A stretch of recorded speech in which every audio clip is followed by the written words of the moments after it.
Ya, Assalamualaikum warahmatullahi wabarakatuh. Selamat pagi ibu-ibu semuanya. Hari ini kita masuk di sesi pertama, yaitu kelas ibu balita. Nah, di sini saya akan spesifiknya menjelaskan mengenai pemberian MPASI pada anak. Sebelumnya saya mau memperkenalkan diri terlebih dahulu. Nama saya Asri dari Puskesmas Cileunyi sebagai ahli gizi. Baik, kita langsung mulai saja pada materinya. Yang pertama, sejak kapan sih si bayi ini bisa diberikan makanan pendamping ASI? Tentunya kita semua sudah tahu bahwa bayi harus diberikan MPASI itu pada saat usia 6 bulan. Mengapa? Karena pada saat usia 0 sampai 5 bulan, si bayi pemenuhan nutrisinya masih tercukupi dari ASI atau misalnya susu. Nah, memang yang sangat direkomendasikan ini memang hanya ASI seperti itu. Jadi nutrisi-nutrisi yang dibutuhkan si bayi 0 sampai 5 bulan ini masih terdapat di ASI dan masih bisa mencukupi. Mulainya MPASI ini bila diberikan terlalu awal itu pun tidak baik. Mengapa? Karena proses pencernaan bayi belum siap. Tetapi apabila proses MPASI ini dilakukan terlambat dari 6 bulan itu pun tidak baik. Karena apa? Pada saat bayi menginjak usia 6 bulan, dia sudah seharusnya diberi makanan pendamping ASI. Karena apabila hanya diberikan dari ASI saja itu tidak memenuhi. Sehingga MPASI ini harus dimulai dari 6 bulan sesuai dengan standar WHO. Nah, seperti apa makanan yang harus diberikan pada saat awal pemberian MPASI? Di sini pada prinsipnya kita mengacu pada 4 bintang, yaitu yang pertama harus mengandung karbohidrat atau makanan pokok, yang kedua mengandung protein hewani, kemudian protein nabati, dan sayuran, kemudian buah-buahan.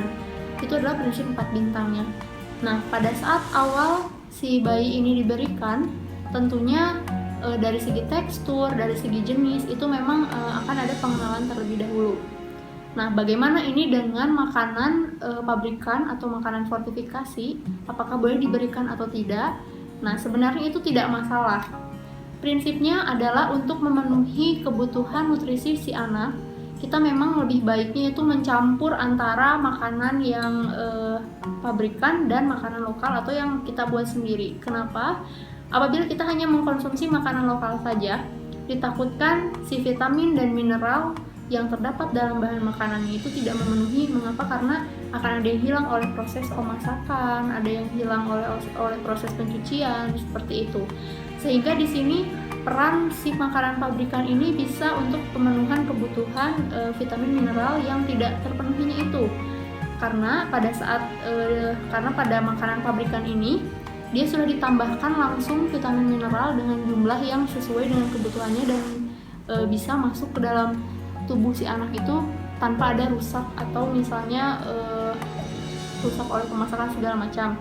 Jadi memang harus dikombinasikan. Apabila si anak itu hanya diberikan makanan pabrikan saja pun itu tidak baik. Kenapa? Karena dari segi variasi rasa itu akan membuat anak cepat bosan dan itu yang menyebabkan anak menjadi pilih-pilih makan. Kemudian karena pengawet yang terdapat dalam makanan pabrikan pun jika dikonsumsi terlalu banyak itu tidak baik gitu ya. Jadi memang baiknya itu dikombinasikan dan memang lebih banyak di makanan lokal daripada makanan pabrikan. Selain lebih ekonomis, juga kebersihan bisa memang kita perhatikan. Untuk keduanya memang makanan pabrikan pun sangat steril, tetapi jika dikonsumsi terlalu banyak pun itu tidak menjadi baik gitu ya. Nah, untuk pemberian makanan pendamping ASI ini pada saat awal 6 bulan memang diberikan untuk sebagai pengenalan dulu pada si anak itu. Dari segi teksturnya pun dia seperti bubur kental, atau bisa kita mengetesnya jika sendoknya dibalik itu dia tidak tumpah seperti itu. Jadi memang di sini biasanya pada saat 6 bulan awal diberikan 2 sampai 3 kali dulu makan dan dicampur dengan misalnya selanjutnya diberikan ASI. Jadi apabila anak 6 bulan masih mengkonsumsi ASI atau misalnya sudah diganti dengan susu, itu memang harus terus diberikan karena makanannya tidak akan sebanyak orang dewasa seperti itu. Jadi pada saat awal 6 bulan, ibu-ibu bisa memberikan dulu awal-awal menunya itu ada makanan pokoknya, misalnya dari jenis karbohidrat bisa dari beras atau misalnya dari kentang seperti itu. Yang dicampur misalnya dengan lauk hewani seperti misalnya telur yang lebih mudah ya karena itu teksturnya tidak terlalu sulit. Nah, jadi itu bisa juga awal-awal dicoba, misalnya porsinya 2 sendok makan sampai 3 sendok makan. Sebenarnya untuk anak sendiri kita tidak bisa memaksakan porsi yang begitu banyak atau terlalu sedikit. Jadi memang kita harus mencobanya secara perlahan. Misalnya hari pertama itu kita coba dulu 2 sampai 3 sendok makan. Kemudian nanti apabila si anak masih merasa lapar, kita bisa berikan lagi, atau misalnya kita bisa melihat oh ternyata si anak cukup makanannya sekian sendok, berarti untuk kedepannya diberikan lagi, bisa nanti untuk semakin hari semakin ditambah sedikit demi sedikit seperti itu.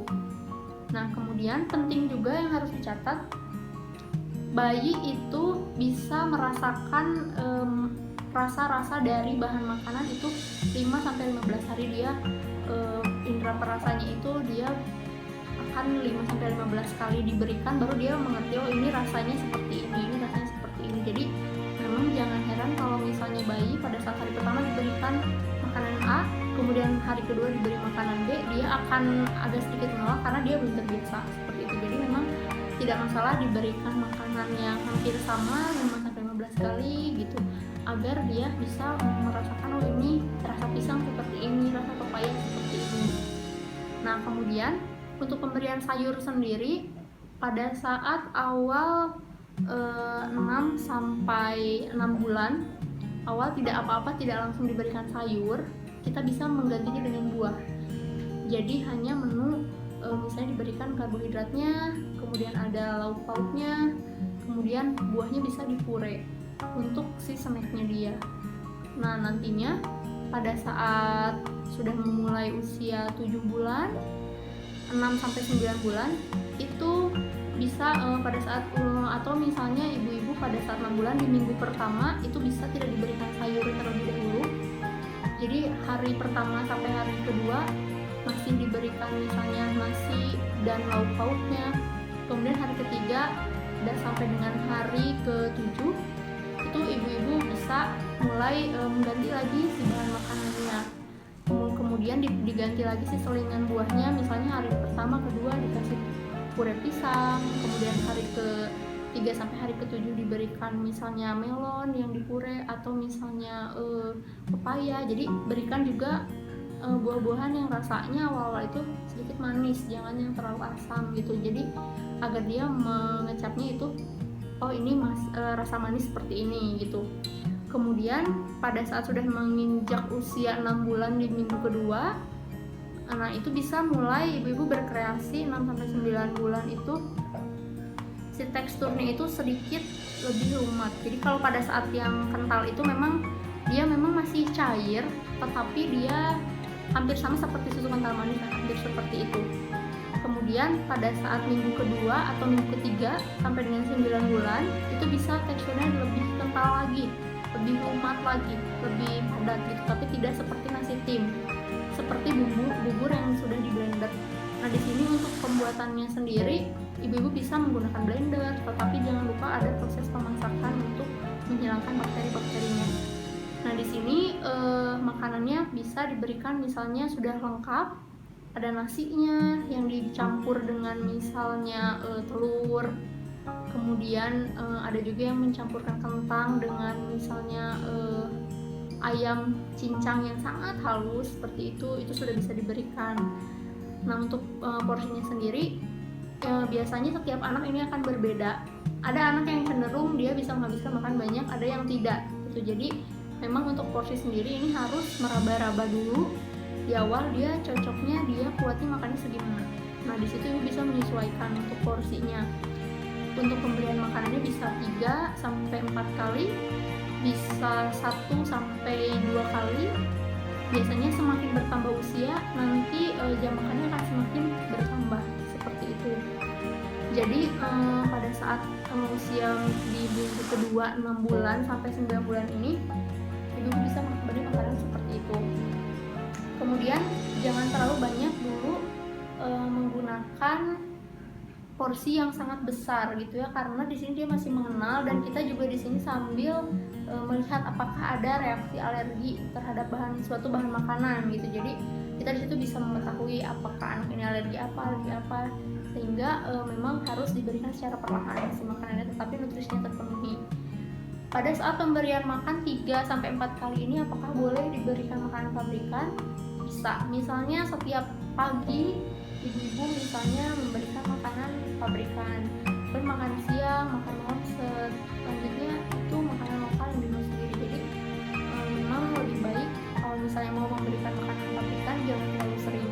Apabila ibu bisa memenuhi selama 1 hari full itu diberikan makanan lokal, itu lebih baik lagi. Apabila dalam keadaan mendesak, mungkin sedang berpergian seperti itu, makanan pabrikan itu juga disarankan, tidak masalah. Jadi melihat situasi secara fleksibilitasnya, tidak selalu harus makanan lokal terus, makanan pabrikan terus. Jadi memang harus dikombinasikan seperti itu. Kemudian pada saat anak berusia 9 sampai 1 tahun, nah di sini dia sudah bisa mendapatkan makanan 4 bintang. Di sini sudah bisa memberikan sayur. Sebenarnya pada saat usia 6 sampai 9 bulan ini bukan tidak boleh sih diberikan sayur. Tetapi kalau ibu mau mencoba boleh.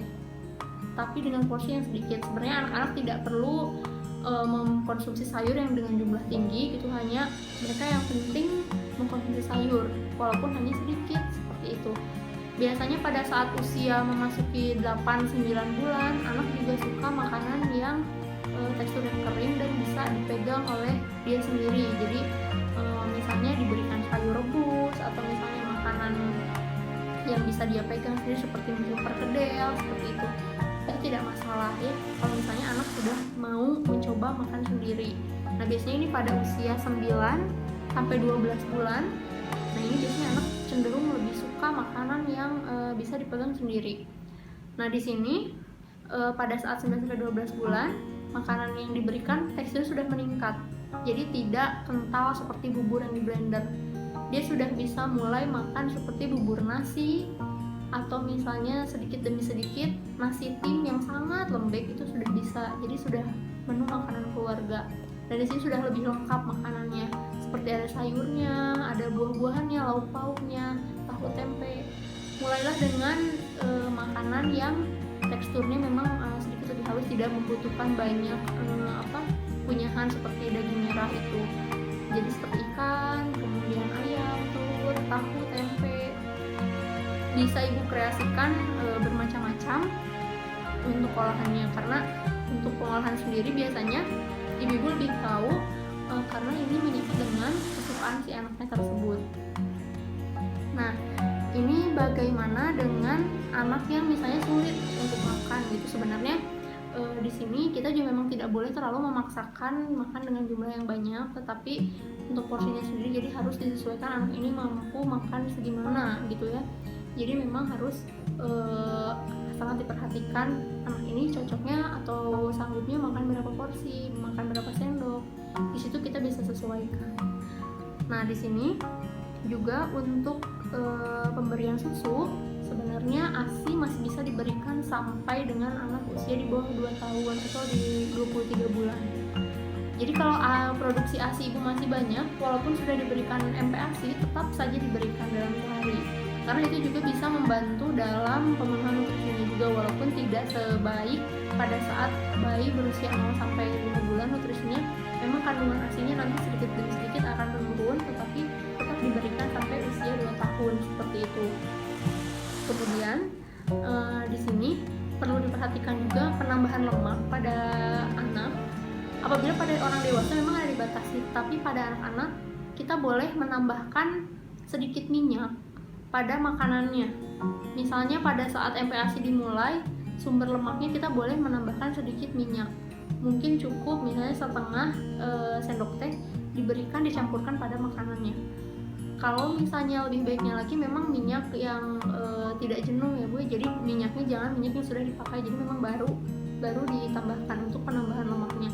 Bisa juga ditambahkan seperti keju. Biasanya banyaknya di keju dan minyak. Dan di sini ibu bisa menambahkan pada makanannya untuk pemenuhan lemaknya, karena untuk anak-anak sendiri masih sangat membutuhkan lemak seperti itu. Nah, jadi prinsipnya pada MPASI ini kita harusnya mengingatnya adalah 4 bintangnya. 4 bintangnya di sini adalah harus ada sumber karbohidratnya, kemudian sumber hewaninya, sumber nabatinya atau kacang-kacangan, dan harus ada sumber vitamin mineralnya itu terdapat dari sayur dan buah, sangat banyak gitu ya dari situ. Itu prinsip 4 bintang itu tinggal kita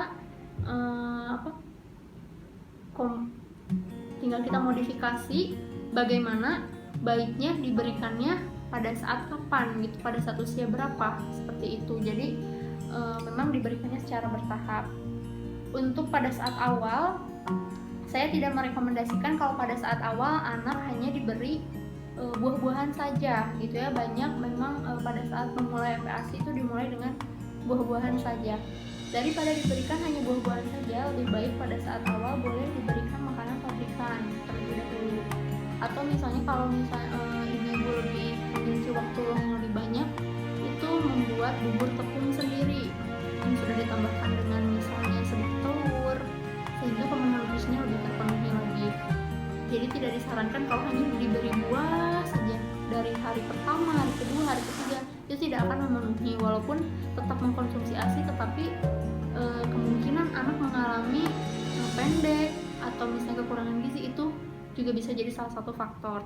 Jadi memang pada saat pertama diberikan, pada saat 6 bulan, cobalah memberikan sesuai dengan kebutuhannya. Jadi walaupun tidak diberikan sayur, tetapi minimal pemenuhan karbohidrat dan proteinnya terpenuhi. Karena di sini komponen yang sangat penting. Selain untuk energinya, untuk pertumbuhannya, kemudian juga ini berpengaruh pada status gizi si anak tersebut. Nah, bagaimana kita menilai apakah MPASI yang sudah kita berikan ini berhasil atau tidak? Itu bisa ibu-ibu cek sebagai bahan evaluasi pada saat penimbangan setiap bulan. Jadi anak memang wajib ditimbang setiap bulan untuk melihat apakah makanan yang diberikan itu baik, sudah cukup atau kurang atau seperti apa. Jadi ini bisa menjadi bahan evaluasi. Pada saat tiap bulannya ditimbang, baiknya itu anak selalu naik timbangannya. Memang ada sesuai standarnya. Jadi setiap anak itu ada standar kenaikan minimalnya yang terdapat dalam buku KMS-nya. Tetapi kenaikan sedikit pun itu sangat berarti untuk anak-anaknya. Jadi memang di sini ibu wajib sekali memeriksakan atau menimbang si anaknya itu setiap bulan, berat badannya apakah naik, apakah turun. Nah, di sini kita bisa menjadi bahan evaluasi. Apabila si anak terus naik, kita bisa mempertahankan makanan yang sudah kita berikan. Tetapi jangan cepat merasa puas dengan apa yang sudah kita berikan pada makanan anak. Jadi memang kita harus terus mencoba walaupun sudah mengalami kenaikan berat badan, kita harus tetap meningkatkan sedikit demi sedikit, perbaikan sedikit demi sedikit, harus terus ditingkatkan. Nah, apabila anak mengalami penurunan terus-menerus, nah di sini yang harus diwaspadai adalah apakah ada pemberian makanan yang salah, atau porsinya, atau misalnya kebiasaan anak makan yang susah. Nah, di sini banyak sekali penyebabnya. Nah, ketika kita bisa melihat dari mana masalahnya, kita bisa langsung perbaiki. Jadi memang penting sekali melakukan penimbangan setiap bulan ini, gunanya untuk melihat apakah makanan yang kita berikan ini sudah sesuai atau belum. Nah, tetapi dalam keadaan tertentu tidak menjadi salah satu, ini hanya menjadi salah satu faktor saja makanan. Tetapi apabila ada anak dalam kondisi yang memiliki penyakit menular, memiliki penyakit infeksi, itu pun bisa menjadi salah satu faktor kegagalan dalam tumbuh si anaknya. Jadi memang makanan ini hanya salah satu faktor untuk menilai si berat badan ini meningkat atau tidak. Tapi sebagian besar itu dari makanan yang kita berikan. Karena untuk pemberian vitamin segala macam untuk anak pun apabila sudah baik, lebih baik jangan. Jadi apabila si anak sudah mengalami penurunan yang sangat drastis, baru kita boleh memberikan vitamin kepada anak. Tapi kalau misalnya sudah baik, itu tidak disarankan. Jadi lebih baik maksimalkan makanan yang kita berikan. Nah, di sini ibu-ibu semuanya jangan mudah bosan, jangan mudah lelah untuk memberikan makanan yang baik untuk si anak ini, karena di sini pada saat anak usia 0 sampai dengan 2 tahun adalah masa pertumbuhan dia, masa-masa emas pertumbuhan dia, sehingga sangat harus diperhatikan. Dari mulai pemberian ASI eksklusifnya dari 0 sampai 5 bulan, dari mulai pertama memulai MPASI, kemudian pemberian susu sampai 2 tahun, pemberian ASI sampai 2 tahun, itu harus sudah mulai diperhatikan.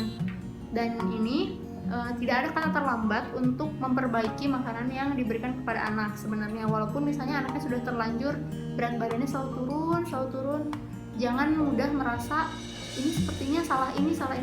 Tetapi ketika anak turun berat berat badannya, kita langsung saja perbaiki makanannya sesuai dengan kebutuhannya. Terus tingkatkan. Jadi memang walaupun misalnya ibu sudah mulai capek, pemberian makan pada MPASI ini memang sangat sedikit rumit dan sangat sedikit membuat kita lelah, karena harus memikirkan menunya yang baik seperti apa, kemudian anaknya tidak mau atau seperti apa membujuknya seperti itu. Jadi memang kitanya harus tidak capek dan harus terus berusaha untuk si anaknya mau menerima apa yang kita kasih, makanan yang kita kasih seperti itu. Jadi untuk ibu-ibu semuanya, kalau misalnya merasa anaknya tidak naik terus berat badannya, selain harus diperiksakan mungkin apabila dia memiliki penyakit penyerta, kita lihat juga dari segi makanannya. Ciri-ciri anak misalnya yang sudah mengalami penurunan berat badan, salah satu solusi terbaik yang sangat cepat yang harus kita lakukan adalah si pola makan atau si porsi makannya kita tingkatkan lagi. Kita benarkan pola makannya seperti itu. Jadi tidak hanya anak itu menurun berat badannya karena dia sakit parah, bisa saja dia memang sebenarnya sehat tetapi mungkin makanan dia masih kurang. Adapun beberapa kasus seperti anaknya sudah makan baik, sudah banyak, sudah sesuai gitu ya, tetapi kenapa dia tidak terus-terusan naik berat badannya? Nah, di sini kita tidak boleh langsung berpikiran bahwa sepertinya sia-sia makanan yang sudah kita berikan ke si anaknya tidak naik gitu berat badannya. Nah, kita tidak boleh sampai berpikiran seperti itu. Ketika kita sudah merasa kita memberikan makanan yang sudah cukup bagus tetapi si berat badannya tidak meningkat, kita harus tetap meningkatkan lagi pemberian makannya. Jadi kuncinya adalah kita harus tekun memberikannya, harus dengan rajin, harus dengan sabar seperti itu, sehingga si anak nanti ke depannya pertumbuhannya akan terpenuhi nutrisinya. Jadi buat ibu-ibu semuanya, apabila nanti ada pertanyaan ini di akhir sesi ini untuk makanan MPASI dari usia 6 sampai 12 bulan, nah ibu-ibu bisa langsung nanti tanyakan saja di WA group, insya Allah kami akan langsung membalas gitu ya. Nanti ibu-ibu boleh langsung tanyakan saja apa yang ibu ditanyakan mengenai MPASI ini, mengenai porsinya, menunya seperti apa, boleh nanti langsung ditanyakan saja di WA group seperti itu. Nah, jadi untuk sesi ini saya tutup sampai di sini. Mohon maaf apabila ada perkataan yang kurang berkenan. Wassalamualaikum warahmatullahi wabarakatuh.